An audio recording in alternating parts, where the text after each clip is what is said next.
Episode 6۔ School کی شاندار عمارت میں جہاں چند دن پہلے تک سینکڑوں بچوں کی چہکاریں گونجتی تھیں، اب سائیں سائیں کر رہی تھی۔ غیاث سے خالی کمرے میں سر پکڑے بیٹھا تھا۔ تھوڑی دیر پہلے اسے پراپرٹی ٹیکس کا ایک بہت بھاری بھرکم نوٹس آیا تھا، اور اس سے 3 دن پہلے اسے نقشے کے سلسلے میں ایک قانونی نوٹس کا سامنا کرنا پڑا تھا، حالانکہ اس نے عمارت میں برائے نام آلٹریشن کی تھی۔ غیاث جانتا تھا کہ یہ سب اس کو جج کرنے کے ہتھ کنڈے ہیں، اور یہ ہتھ کنڈے یقیناً وہی لوگ استعمال کر رہے تھے جو نہیں چاہتے تھے کہ وہ اس شہر میں پاؤں جمائیں۔ گہری سانس بھر کر اس نے میز کی ایک دراز کھولی۔ ایک فائل کے نیچے حاشا کی ایک کارڈ سائز تصویر تھی۔ یہ تصویر نتھیا گلی کی اسی ڈھلان پر چپکے سے اتاری گئی تھی جہاں اس نے رات بسر کی تھی۔ وہ برستی بارش کو دیکھ رہی تھی، اور کیمرے نے خاموشی سے اس کو دیکھ لیا تھا۔ اس کا جسم خوش رنگ پھولوں سے لدی ہوئی لچکدار شاخ جیسا تھا۔ وہ ان پھولوں کو چھوئے بغیر ہی ان کی نزاکت اور خوشبو کا احساس کر سکتا تھا، اور اس نے تو چھوا بھی تھا۔ وہ ٹھنڈی سانس بھر کر دل میں بولا، میں پیچھے نہیں ہٹوں گا آشا، تم تک پہنچوں گا، تم کو اپنا بنا کر دکھاؤں گا۔ دروازے پر دستک ہوئی، اور پھر ہمایوں پینٹ کوٹ والے ایک لہیم شہیم ایڈوکیٹ صاحب کے ساتھ اندر داخل ہوا۔ ہمایوں کی ضمانت 4-5 دن پہلے ہوئی تھی۔ ہمایوں پر کیس کمزور ہونے کی ایک وجہ فیروز حسن بھی تھے۔ انہوں نے اپنی صحافتی ذرائع استعمال کرتے ہوئے کھوج لگایا تھا کہ جس شیلا نامی لڑکی نے ہمایوں پر مجرمانہ حملے کی کوشش کا الزام لگایا تھا، وہ خود ایک مشکوک کردار کی حامل ہے۔ وہ عام گھریلو لڑکی نہیں ہے، کچھ عرصہ پہلے تک فیصل آباد کے اسٹیج ڈراموں میں رقص کے نام پر فحاشی پھیلاتی رہی ہے۔ صحافی فیروز حسن صاحب نے اپنے ذرائع استعمال کرتے ہوئے اس حوالے سے 2-3 خبریں ثبوتوں کے ساتھ اخبار میں لگوائی تھیں۔ ایڈوکیٹ نذیر صاحب نہ صرف ہمایوں کے دوست تھے بلکہ دور پار کے رشتہ دار بھی تھے۔ دیکھنے میں وہ جہاندیدہ اور دیانت دار بندے لگتے تھے۔ چائے آ گئی تو اصل موضوع پر بات شروع ہوئی۔ ایڈوکیٹ نذیر نے کہا، غیاث میاں، یہ بات تو بالکل سامنے کی ہے کہ اب یہ لوگ اس جگہ سے آپ کے پاؤں اکھاڑنا چاہتے ہیں۔ وہ ایک طرف دباؤ ڈال رہے ہیں اور دوسری طرف ترغیب دے رہے ہیں۔ مقصد یہی کہ آپ یہاں سے چلے جاؤں، اور میں نہیں جاؤں گا۔ میں بھی لوہے کا چنا ہوں، یہ چبا نہیں سکیں گے مجھے۔ میں چاہتا ہوں کہ جس طرح آپ نے ہمایوں کی ضمانت کرائی ہے، اسی طرح میرے اسکول کا کیس بھی لڑیں۔ کم از کم 10 لاکھ کا نقصان تو ہوا ہے میرا۔ یہ سیمی کمرشل جگہ ہے، اسے سیمی کمرشل کے طور پر استعمال کیوں نہیں کیا جا سکتا؟ جبکہ اسی سڑک پر اس کی مثالیں بھی موجود ہیں۔ ناظم کے ڈرامے کے باوجود علاقے کے بہت سے لوگ بھی چاہتے ہیں کہ یہاں سے اسکول ختم نہ ہو۔ ایڈوکیٹ نے بڑے تحمل سے کہا، ہمایوں سے میرا تعلق پرانا ہے۔ میں ہمایوں کو ایک موکل کی نظر سے نہیں، دوست اور عزیز کی نظر سے دیکھ رہا ہوں، اور میرا مخلصانہ مشورہ یہ ہے کہ آپ ان لوگوں سے ٹکر نہ لیں۔ آپ ناظم سکندر کو یہ جگہ فروخت کر دیں۔ یہ لوگ آپ کی چلنے نہیں دیں گے، کیونکہ یہ بات صرف ناظم سکندر کی نہیں، اس کے پیچھے بڑی تگڑی پارٹی کا ہاتھ ہے۔ آپ میرا مطلب سمجھ رہے ہیں نا؟ اس کے پیچھے شاہی فیملی ہے، اور خود سجاد شاہی ہے۔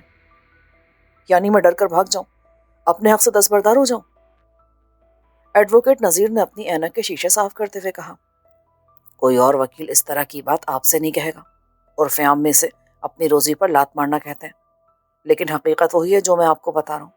آپ کے مقابلے میں یہ بڑے تگڑے لوگ ہیں، اوچے ہتھ کنڈے بھی استعمال کریں گے۔ 4-6 ماہ میں آپ کی جمع پونجی ٹھکانے لگ جائے گی۔ پھر یہ بھی ہو سکتا ہے کہ مقدمے بازی تو جاری رہے، مگر مقدمے بازی کی بنیاد پر بننے والی یہ پراپرٹی نہ رہے۔ غیاث کا چہرہ سرخ ہو گیا۔ تو پھر آپ کیا چاہتے ہیں؟ کیا کروں میں؟ موجودہ حالات میں اس جگہ کے لیے جو آفر ناظم دے رہا ہے وہ ایسی بری بھی نہیں ہے۔ قریباً اصل انویسٹمنٹ آپ کو واپس مل رہی ہے۔ اپنے پہلے پروگرام کے مطابق یہ رقم کہیں ایبٹ آباد وغیرہ میں انویسٹ کر لیں، بلکہ وہاں آپ کو اتنے سرمایہ میں اس سے اچھی بلڈنگ مل جائے گی اسکول کالج کے لیے۔ ابھی یہ بات چیت جاری تھی کہ باہر گیٹ پر کچھ آوازیں سنائی دی۔ غیاث نے کھڑکی میں سے جھانکا۔ کھڑکھڑاتی ہوئی سفید شلوار قمیض والا ناظم سکندر پرویز چوکیدار سے بدتمیزی کرنے کے بعد اندر آ رہا تھا۔ اس کے ہاتھ میں ایک اخبار تھا۔ چند سیکنڈ بعد ہی وہ لمبے لمبے ڈگ بھرتا کمرے میں آ گیا۔ وہ غیاث کو دیکھ کر پھنکارا، او بھائی، یہ کیا ہو رہا ہے؟ کیا کر رہے ہو یہ؟ اس نے اخبار غیاث کے سامنے میز پر پھینک دیا۔ کیا کر رہا ہوں؟ غیاث بھی کرسی سے کھڑا ہو گیا۔ وہ اخبار کو دیکھنے لگا۔ پڑھو، یہ کیا لکھا ہے؟ پڑھو اسے۔ ناظم نے ایک خبر پر انگلی رکھی۔ اس لڑکی شہلا کی تصویر تھی جو ہمایوں کے خلاف پولیس اسٹیشن گئی تھی۔ تصویر میں وہ غالباً ناظم کے ڈیرے پر نظر آ رہی تھی۔ اس کے ساتھ خود ناظم سکندر اپنے ایک دوست کے ساتھ دکھائی دے رہا تھا۔ تینوں بے تکلف موڈ میں بیٹھے کولڈ ڈرنک وغیرہ پی رہے تھے۔ گو تصویر زیادہ واضح نہیں تھی،